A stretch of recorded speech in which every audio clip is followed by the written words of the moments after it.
Game చేంజర్‌తో ప్రేక్షకుల ముందుకొచ్చిన రామ్ చరణ్ తన తదుపరి చిత్రం షూటింగ్‌పై దృష్టి సారించాడు.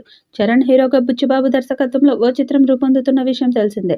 ఇప్పటికే 2 షెడ్యూల్స్ పూర్తయ్యాయి. ఈ నెల 27 నుంచి హైదరాబాద్‌లో మూడో షెడ్యూల్ మొదలవబోతున్నట్లు సమాచారం.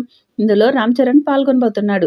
ఎక్కువగా బ్రేక్స్ లేకుండా వరుస షెడ్యూల్స్‌తో జూలై వరకు షూటింగ్ పూర్తి చేయాలని భావిస్తున్నారట. వీలైతే దసరాకు లేదంటే డిసెంబర్‌లో విడుదల చేసేలా ప్లాన్ చేస్తున్నట్టు సమాచారం. 'ఆర్సీ-16' వర్కింగ్ టైటిల్‌తో రూపొందుతున్న ఈ చిత్రంలో జాన్వీ కపూర్ హీరోయిన్‌గా నటిస్తుంది. కన్నడ సూపర్ స్టార్ శివరాజ్ కుమార్, జగపతి బాబు కీలక పాత్రలు పోషిస్తున్నారు. ఏఆర్ రెహమాన్ సంగీతం అందిస్తున్నారు. వృద్ధి సినిమాస్, మైత్రి మూవీ మేకర్ సంస్థలు కలిసి నిర్మిస్తున్నాయి. పీరియాడికల్ బ్యాక్ డ్రాప్ స్పోర్ట్స్ కథతో రూపొందుతున్న ఈ చిత్రంలో రామ్ చరణ్ క్రీడాకారుడిగా కనిపించనున్నాడు. 'పెద్ది' అనే టైటిల్ ప్రచారంలో ఉంది. మార్చిలో చరణ్ పుట్టినరోజు సందర్భంగా టైటిల్ గ్లిమ్స్ విడుదలయ్యే అవకాశాలు ఉన్నాయి. ఈ సినిమాకు 'పెద్ది' అనే టైటిల్ పెడతారని సమాచారం. ఈ సినిమాలో కన్నడ నటుడు శివరాజ్ కుమార్ ఓ కీలక పాత్రలో నటిస్తున్నాడు. ఈ క్యారెక్టర్ చుట్టూ కథ తిరుగుతుందని, అందుకే 'పెద్ది' అనే టైటిల్‌ని ఫిక్స్ చేసినట్టుగా ఇన్సైడ్ టాక్ వినిపిస్తోంది.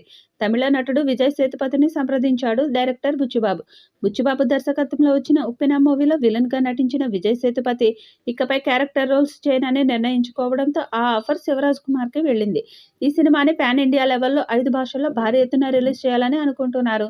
దీంతో శివరాజ్ కుమార్ కారణంగా కన్నడ, తమిళ్‌లో మంచి ఓపెనింగ్స్ వస్తాయి. 'ఉప్పెన' సూపర్ హిట్ తర్వాత బుచ్చిబాబు, సనా చేస్తున్న సినిమా కావడంతో ఈ మూవీపై అంచనాలు భారీగానే ఉన్నాయి. 'ఉప్పెన' స్టైల్‌లోనే ఈ మూవీ కూడా పూర్తిగా విలేజ్ బ్యాక్ డ్రాప్‌లోనే సాగనుంది. విలేజ్ స్పోర్ట్స్ డ్రామాగా సాగే 'పెద్ది' మూవీకి సంబంధించి ఫస్ట్ షెడ్యూల్ కూడా దాదాపు పూర్తి కావచ్చింది. ఇదే ఏడాదిలో ఈ సినిమాని రిలీజ్ చేసి అక్టోబర్‌లో రిలీజ్ చేసేలా ప్లాన్ చేసుకుంటున్నాడు చిత్ర దర్శకుడు బుచ్చిబాబు.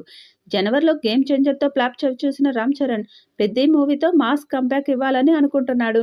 ఎన్టీఆర్‌తో కలిసి చేసిన 'దేవరా' మూవీతో తెలుగులో మంచి సక్సెస్ అందుకొని ఎంట్రీ ఇచ్చిన జాన్వీ కపూర్ 'పెద్ది' మూవీతో మరో హిట్ కొడితే తెలుగులో బిజీ హీరోయిన్ అయిపోవడం ఖాయం.